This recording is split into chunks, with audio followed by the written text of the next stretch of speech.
bastante rápido y sintético. Bien. Entonces, pues la ponencia se titula Literatura, Cómic y Arte. Son diálogos posibles, la titulé Encuentros Creativos. Unos amigos me decían que es un título muy, muy largo. Espera, porque no me pasa el... Ya. Entonces, pues vamos a hablar de la narración gráfica, sino que es que... perdón, porque estoy teniendo problemas con la presentación de PowerPoint. Listo.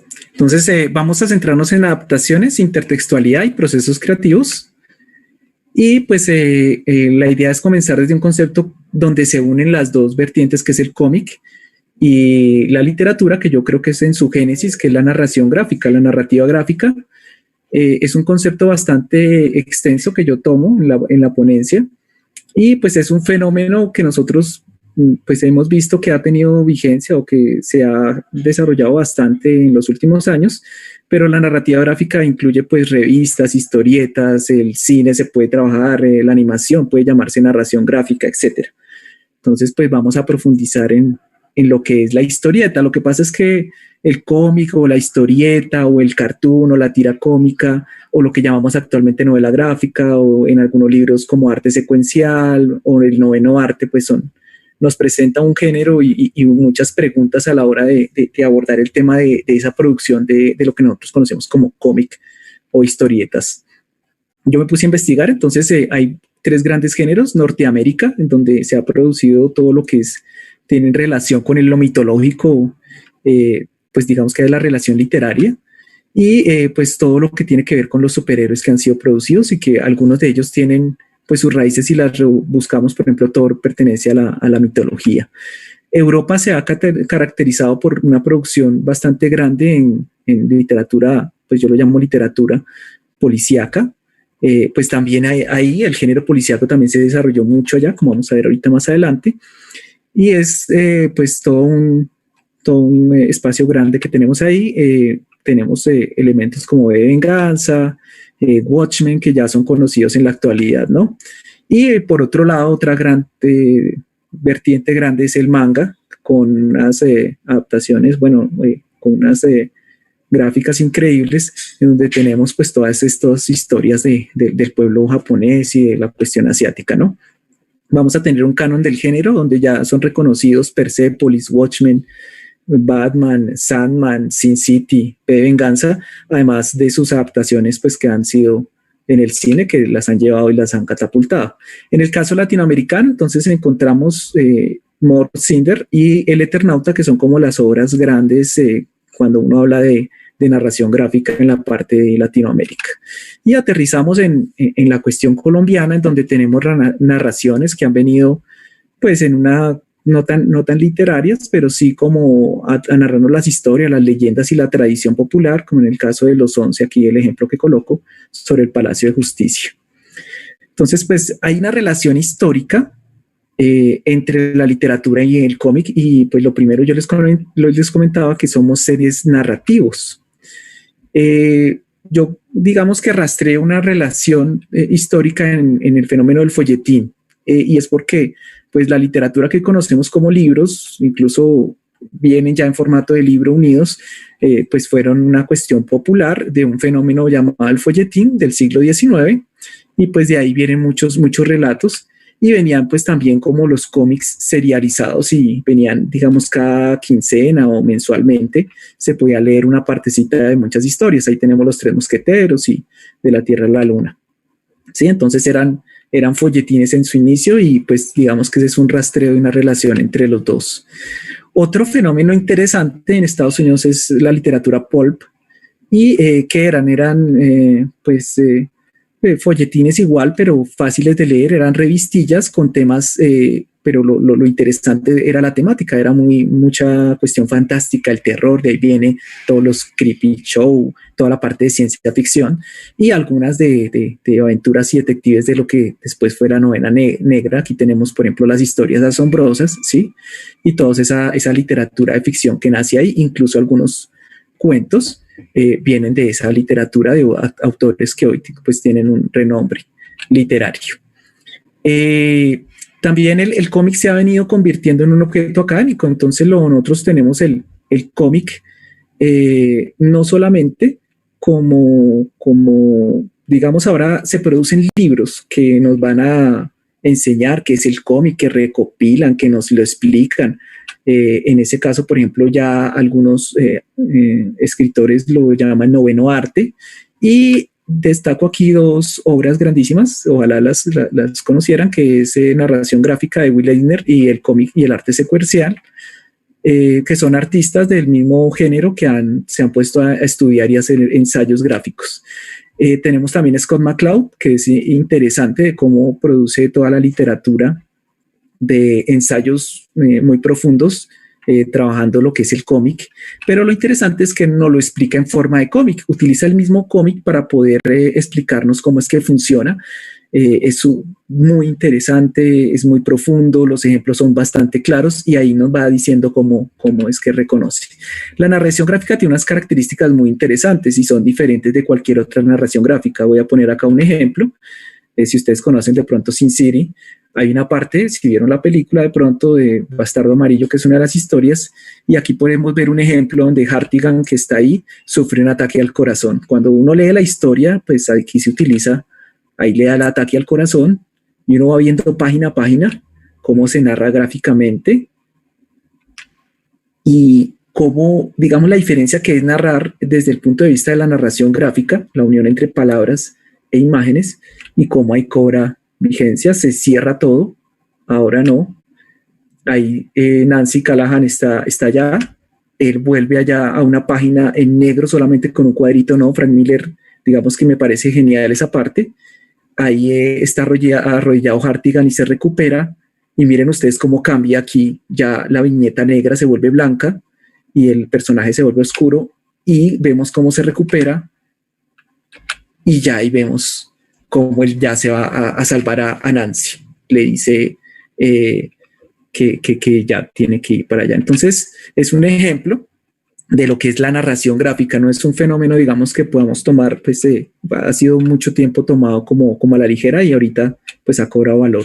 La novela gráfica tiene, pues el mundo literario también lo ha aprovechado y ha pues producido biografías, sobre todo en el caso colombiano. Tenemos obras como Rulfo, Gao, que son escritas, los guiones son, el guionista es Oscar Pantoja, que tiene también otros, Borges y otras obras, y digamos que ese ha sido uno de los caminos. Y tenemos a Maus de Art Spiegelman, que es una de las obras que fue la primera en ganarse un Pulitzer y ser reconocida dentro del ámbito literario. ¿Sí? Tenemos una quinta parte que en esto me quiero centrar, y es la adaptación de literatura. Entonces, cómo la literatura inspiró al cómic a poder crearse. Por ejemplo, Tarzán de los monos es de las primeras obras, es una novela, pero se comenzó a serializar, incluso muchos de pronto en las aventuras dominicales alcanzamos a leer esas historias de Tarzán. Tenemos obras, por ejemplo, en cómic, adaptaciones. La Metamorfosis de Kafka tiene varias adaptaciones interesantes, algunas muy bellas. Robert Crumb nos hace otra de La Metamorfosis de Kafka, y también la tenemos en manga también. Aquí quiero pues resaltar lo de la ponencia, y es que en lo estudio me parece que hay un diálogo como intersemiótico, que cuando la literatura se pasa o se transforma en una obra de narración gráfica, entonces digamos que puede hacerlo de varias formas. Aquí Jacobson nos dice cómo puede ser ese traspaso. Hay un diálogo intralingüístico, o se reformula, interlingüístico cuando se traduce, o lo que está pasando acá, que es lo intersemiótico, es decir, transmuta, ¿sí? Una mutación de la obra en donde hay que interpretar todos esos símbolos lingüísticos que están ahí, que son palabras, que están en un lenguaje de las palabras, y se van a volver signos no lingüísticos, ¿sí? Entonces me parece que ese concepto de ese diálogo intersemiótico y esa transmutación, que es una adaptación, súper clave para entender. Uno de los ejemplos es aquí, hay una obra que se llama Vagabond, de Takehiko Inoue, Eh, si uno se pone a rastrear, esa obra Vagabond habla sobre Miyamoto Musashi. Miyamoto Musashi fue digamos, un samurái que vivió hace mucho tiempo en Japón y escribió el libro de los 5 anillos. Luego Eiji Yoshikawa hace una novela de Miyamoto Musashi de la vida y luego llega Takehiko Inoue y hace esta narración gráfica que son como unos 37, 38 tomos. Eh, y digamos que ese es el paso que ha venido teniendo, como la narración se ha pasado desde lo oral hacia la literatura y ahora de la literatura hacia el cómic y del cómic está haciendo paso, por ejemplo, hacia el cine o las series también. Para esto voy a ejemplificar acá con Moby Dick y pues escogí esta obra porque pues hay muchas adaptaciones de Moby Dick y ha sido fuente literaria para producir muchas, digamos, obras derivadas y porque se ha hecho el ejercicio de traducirla y ahí está ese diálogo que yo decía intersemiótico. Moby Dick, pues la mayoría pronto lo conocen, la ballena blanca, ahí tenemos al capitán, que narra la travesía del Pequod, el capitán Ahab, escrita por Mibay. Y aquí vemos cómo, por ejemplo, se recrea nuevamente y nos han contado esta historia a través de películas, series y obviamente narraciones gráficas o cómics. Entonces, desde los más viejitos, que eso era clásicos ilustrados de Marvel, se ha pasado a ir construyendo toda la tradición. Y vamos a hablar de unos niveles de adaptación que yo encontré en todas estas adaptaciones de Moby Dick. Me di cuenta que habían unos tipos de adaptación. En un libro que aparece ahí, pues se llama El fin del postceluloide. Hay mucha teoría del cine que se aplica, por ejemplo, en la narración gráfica. Nos dicen que hay unos tipos de adaptación. Hay una transposición, le llaman transposición cuando se pasa directamente, en este caso a la pantalla, en este caso va a ser al cómic, otro que es el comentario donde se hace parcialmente y otra que es la analogía, que me parece mucho más interesante, en donde hay un diálogo entre los dos, ¿sí? Generalmente la intención de las primeras obras fue casi que traspasar literalmente, incluso no tanto con narración gráfica, sino ilustración, entonces eran muchos segmentos largos de diálogos en donde pues los cuadrados, las retículas, digamos que las imágenes no son muy expresivas, etcétera. Pero luego, pues comienzan a venir adaptaciones. Incluso Will Eisner hace su adaptación, nos recrea al capitán Ahab también, ahí lo vemos. Tenemos Dino Battaglia, que también nos hace su obra de Moby Dick. Esta es súper bella, de los clásicos ilustrados. Tenemos a Bill no sé bien cómo se dirá, también de los clásicos ilustrados, y pues cada quien nos muestra otra versión del capitán. Lo que yo he encontrado es que cada autor, pues dependiendo del guionista y dependiendo del dibujante, también adopta, pero miren que hay unas características también comunes. El capitán, su rostro, su barba, su edad, entonces son cosas que ellos tienen que tomar de la novela, esos referentes, pero también la forma como se dibuja o se grafica o incluso como se narra la historia, a veces se cambian, unos personajes quedan fuera, otros quedan dentro, etc. Entonces es como ese estudio, cómo se ha hecho la adaptación, la ballena, cómo se recrea, aquí vemos un ser gigantesco, un monstruo. Esta es otra adaptación bastante interesante de Oliver Giuffre y Pierre Allary. También podemos ver otro tipo de gráfica, otros colores usados, el capitán un poco más moderno, no sé. Tenemos también aquí a un autor que se llama José Ramón, que él duró pues ya tiene 80 años, duró bastante tiempo, creo que 10 años, haciendo toda la graficación, y son unos dibujos muy a lápiz, como ustedes ven ahí, y hizo como la cuestión de traducirlo todo, ¿sí? De ponerse a dibujar con una narración gráfica de esto. Tenemos aquí Chaute, no sé si se pronunciará así también, a blanco y negro, precioso. Aquí tenemos uno de los personajes característicos, ¿sí? Que es que comillas el que viene de la tribu caníbal. Entonces lo vemos dibujado ahí, que es interesante uno ver cómo es que han afrontado ese reto de ir graficando cada uno de los personajes, no solamente la ballena, el capitán, sino también Ismael, etc. Y tenemos el manga, pues esta es una estrategia ya también, yo digo, editorial. Esta es una editorial que se dedicó a sacar todas las obras literarias en manga, también las puede uno encontrar. No me parece, pues sí tiene unas calidades, pero comparadas con las otras, veo que aquí hay una preocupación más desde el punto de vista editorial y del negocio, que también pues está ahí, ¿no? Aquí tenemos una adaptación interesante porque pues Moby Dick se dibuja, pero cambia, pues se pasa hacia el futuro, como nosotros vimos también con la Isla del Tesoro, que también pasa en un momento y se cuenta en el cine, en la animación se cuenta como si fuera en un futuro, etcétera, aquí también. Entonces es como la historia también contada. De ahí quiero pues llegar a mirar en que lo interesante es cuando encuentro obras donde hay referentes literarios y hay intertextualidad, es decir, la literatura, digamos que la narración gráfica del cómic no quiere seguir el mismo camino, sino entablar un diálogo directo, tú a tú. Incluso ya la narración gráfica tiene personajes y historias que llevan años contándose. Batman, Superman, la Mujer Maravilla, por un lado Tintín, bueno, el Capitán, Asterix y Obelix, etcétera, pues son personajes que se han creado y nacieron de la tradición de la narración gráfica. Entonces vamos a ir con la intertextualidad. Aquí es interesante esta obra de Deadpool que se llama Trilogía Asesina. Y pues es interesante porque se la llaman Kill Illustrated.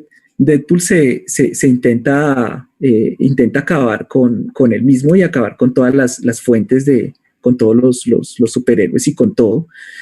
Pero se da cuenta interesante que pues digamos que todos los personajes que intenta matar reviven porque digamos que vienen de la tradición literaria. Entonces, por ejemplo, no sé si ustedes ven Hulk, pues en algún momento hace referencia, no se acuerda de Dr. Jekyll y Mr. Hyde. Entonces hay muchos que vienen de esa cuestión decimonónica y de cómo la literatura ha ayudado a la creación de todos estos personajes que ahora pues inundan de los cómics. Tenemos ahí entonces como Deadpool le toca ir a matar entonces a Sherlock Holmes, ¿sí? Le toca ir a matar a Dr. Jekyll y Mr. Hyde, hasta a Drácula, que ha inspirado a muchos de los personajes actuales. Batman, ¿qué haremos? Batman creo que viene también de Drácula un poco, ¿sí? Y pues ahí está con Moby Dick, que es de lo que estamos hablando, por eso llegué a este cómic interesante.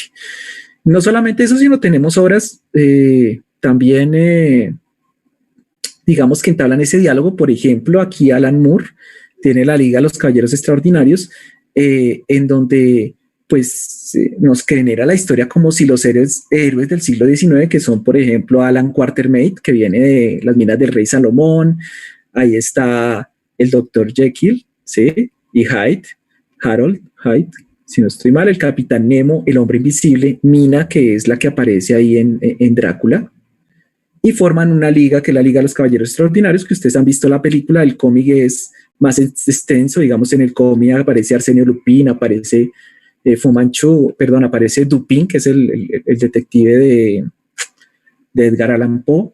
Bueno, y aparecen muchos más y la historia es diferente en el cómic, pero es interesante ese diálogo, es decir, cómo dialoga la literatura y llega a la narración gráfica. La narración gráfica no nos cuenta la misma historia, sino que incluso se apropia de los personajes y los pone en otros escenarios, en otros contextos, donde aquí, por ejemplo, Alan Moore nos cuenta la historia de una liga de la unión de esos caballeros. ¿Qué pasaría si todos se hubieran encontrado en el siglo XIX? ¿Sí? Si Nemo, si Hyde, si... Ahorita se me olvidó el nombre del hombre invisible. Harold, si no estoy mal, no, bueno. Mina, si ellos hubieran encontrado y hubieran generado una liga de esa época, del siglo XIX, porque los superhéroes vienen del siglo XX. Bien, finalizo aquí porque hay un autor, digamos, brasilero, se llama Julio Plaza, y él nos habla de la traducción intersemiótica. Nos dice que eso es lo que, digamos que para finalizar la ponencia, el diálogo creativo está en hacer traducciones. Desde el punto de vista de la adaptación se puede hacer una creación, porque es como entablar un diálogo con la literatura, un diálogo creativo, un diálogo interpretativo, en donde uno lee las historias, las adapta, pero en esa adaptación es cómo yo la interpreto, cómo la incorporo al presente, cómo la pongo a dialogar con lo que yo soy, con lo que yo puedo hacer desde el punto de vista de las particulares como guionista o como dibujante. Algunos creadores o artistas son guionistas y dibujantes en esta parte. Y pues obviamente también establecer que el cómic es un producto literario, es una postura mía, y también es un producto artístico. Sí, es una lucha que ha venido dando, por esto todo esto de la novela gráfica, que es otra forma de llamarle al cómic, para también darle ese estatuto también dentro de la academia, dentro de la cuestión en las librerías, como producto cultural. Les agradezco mucho. Entonces aquí termino la ponencia. Creo que fui muy medio con el tiempo, 20 minutos para las preguntas. Y pues aquí dejo las redes. Me pueden buscar como Lupin Hajime. Yo tengo un fanzine también que es el fanzine del mal, que pues si ustedes lo pueden encontrar, lo consiguen, solamente vale su propia alma. Y pues el que lo pueda encontrar, tenga mucho cuidado, si lo abre acepta un contrato. Y pues ahí termino mi presentación. Les agradezco mucho al Semillero Catártico, a la Universidad Distrital, y espero si tienen alguna pregunta sobre el tema. Listo, Julián, muchísimas gracias. Pues aquí viendo el chat, tenemos varios comentarios de Boris, así como haciendo alusión a cosas que tú mencionabas. Entonces, bueno, súper chévere por ese lado. De pronto te quisiera hacer una pregunta también para que el público conozca. El semestre, creo que fue el pasado, el antepasado, pues tú estuviste dando unos talleres con nosotros en el marco, pues, del semillero, y nos habías contado de la adaptación que tú hiciste de una novela. Creo que fue un proyecto de grado. Entonces, si nos quisieras contar sobre eso, sería súper interesante. Bueno, pues el proyecto de grado de la licenciatura en Educación Artística, pues con mi compañero que pues él ahorita está haciendo su maestría en creación literaria en la Universidad Nacional. Él fue el dibujante de esa obra, y pues nos dedicamos a la adaptación de La Santa, que es un cuento entre los 12 cuentos peregrinos de Gabriel García Márquez. Me pareció un ejercicio súper interesante. Ahorita estoy haciendo tengo otro proyecto ahí como en el frasquito de la tinta también, de seguir con esa cuestión de la adaptación, y por eso es que estoy mirando, porque me parece que la adaptación es un buen camino para poder generar este tipo de producciones. Pues ustedes la pueden encontrar en el río, pueden descargar también allá. Lo que pasa es que después de que nosotros la realizamos, pues es una adaptación de un cuento de Gabriel García Márquez. Eso tiene cualquier cantidad de derechos de autor. Pues la verdad, esa obra la dejamos, digamos que en su época, en su momento, hubo unas copias y se distribuyeron. Si de pronto alguno de ustedes llega también, igual que como con el fanzine del mar, a encontrar una copia, pero pues lo dejamos ahí, y no se siguió con el proyecto precisamente porque no se puede publicar oficialmente. O sea, la cuestión de los derechos de autor y todo, intentamos como buscar a ver si era posible, pero pues es Gabriel García Márquez, ¿no? Entonces, esa es como la historia de esa. Por eso digamos que no lo mencioné acá, porque no, digamos que lo dejamos ahí con mi compañero, y además de eso, pues él está haciendo una maestría. Yo estoy haciendo en la Distrital ahorita una maestría en comunicación y educación, y pues él tiene un proyecto también gráfico. Yo tengo otro proyecto o por aparte. Entonces digamos que ya no, digamos que no tenemos eso no seguimos como ese camino. No sé si tengas alguna otra pregunta, y no sé si tenga por acá imágenes de La Ay, sí hubiera sido chévere verlo, pero bueno, sí. Nosotros lo conocimos en los talleres, o sea, es una adaptación realmente bella. Sí, me encantó. Sí, muy buena. Y lástima, pues todo el tema de los derechos de autor, eso es bien complicado, pero igual, bonito que gestaran eso. Bueno, aquí hay una pregunta en YouTube, que es de Edgar Maecha. Él pregunta si hay cómics que se hayan adaptado a la literatura. Me parece que sí mencionaste eso. Justo pues lo tenía como en otra parte, ahorita no recuerdo. Yo estoy buscando alguna de estas sagas de digamos que lo que ha tenido ahorita mucho auge ha sido la parte de de los Avengers, y por ahí estuve mirando que, por ejemplo, con La Viuda Negra, no solamente, pues además de que hicieron seriado y todo, al parecer por allá están haciendo en Estados Unidos como una especie de novelas juveniles en donde están contando las historias de los Vengadores. Entonces es como un giro completo. Entonces viene la literatura, se va al cómic, se va a las series, se va al cine y del cine vuelve al libro. Es interesante. Algún momento me planteé cómo estudiar, porque yo decía, claro, incluso la narración gráfica produjo tanto en algún momento que ahorita es una fuente casi inagotable. Sobre todo la está aprovechando el cine y la producción audiovisual, lo que son las series. Y obviamente encontré algunos libros, pero pues no tengo como los referentes acá, pero sí existen varios libros de sagas, sobre todo en esta cuestión de literatura juvenil que nos cuentan los orígenes, por ejemplo. Y en fanfic hay varios. Digamos que los fans se dedican a escribir cualquier cantidad de historias alternativas de sus superhéroes. Súper chévere eso. Tenemos otra pregunta. Sí. ¿Hay algún cómic de Lovecraft? Me imagino que hay un montón. Sí, yo tenía imágenes, sino que es que en 20 minutos, entonces hablar, yo tengo, por ejemplo, hay un cuento que pues yo estoy investigando desde las adaptaciones de cuentos, tengo por ahí varios ahí que he descargado, hay unos sitios donde uno los puede observar, o hay otros que yo he comprado, y de Lovecraft hay varios muy bonitos. Hay uno que se llama Extraño de Lovecraft. Me tocaría ver si lo que pasa es que aquí, yo no sé, hoy está como raro, este computador está como lento. De Extraño de Lovecraft está todo el cómic a blanco y negro, pero mejor dicho, una belleza. Creo que El Extranjero le llaman, porque creo que son los españoles, creo que la edición es española. Yo lo conocí como El Extraño, es un cuento cortico, son como unas 10, 12 páginas, y está todo igual que la música de Eric Chan, incluso de los mitos de Tulu hay varios, y ustedes los pueden buscar. Ahí está Zona Negativa, está Comic Alt, está How to Arsenio Lupin, es una página donde yo voy a buscar y están hay muchos, o sea, ustedes tienen que buscar, ahí colocan Lovecraft y ahí están los cómics. Algunos se consiguen, otros no. Otros es muy complicado conseguir.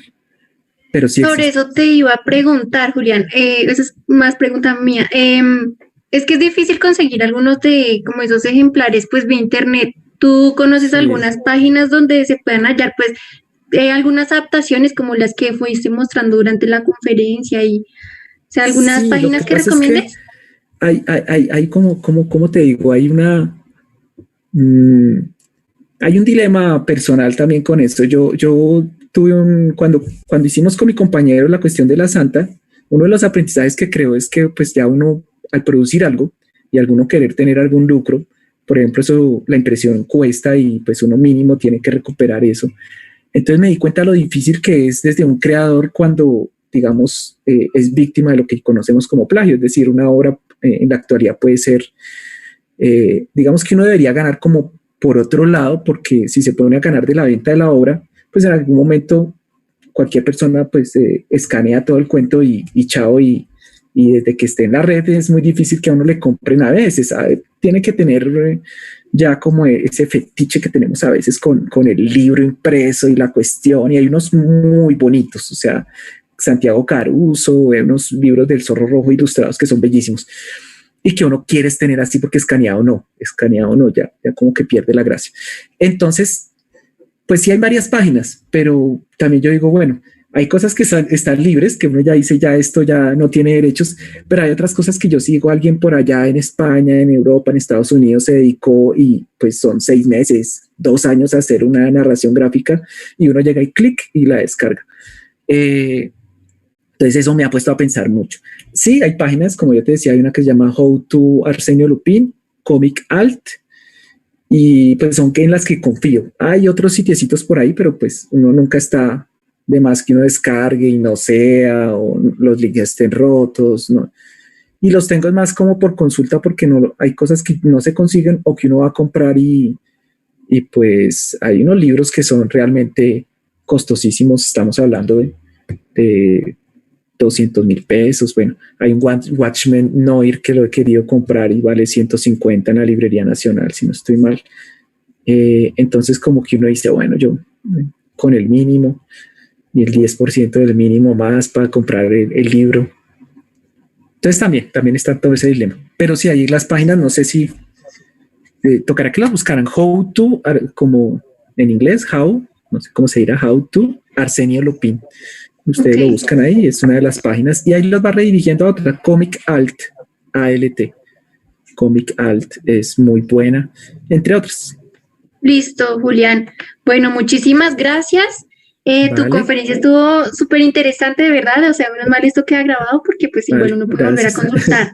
Y bueno, ya finalizar de pronto tu contacto, si tienes algún blog, tus páginas que nos puedas decir. Pues he estado como en ese ejercicio, por eso te decía que yo tengo un canal de YouTube, la página de Facebook, pero pues no me he dedicado como a producirme digitalmente. Por ahí tengo unos dibujos en Instagram y todo aparece como Lupin Hajime. Ahí aparece digamos que no sé, como he estado estudiando mucho últimamente, no me he dedicado como a esa parte de producción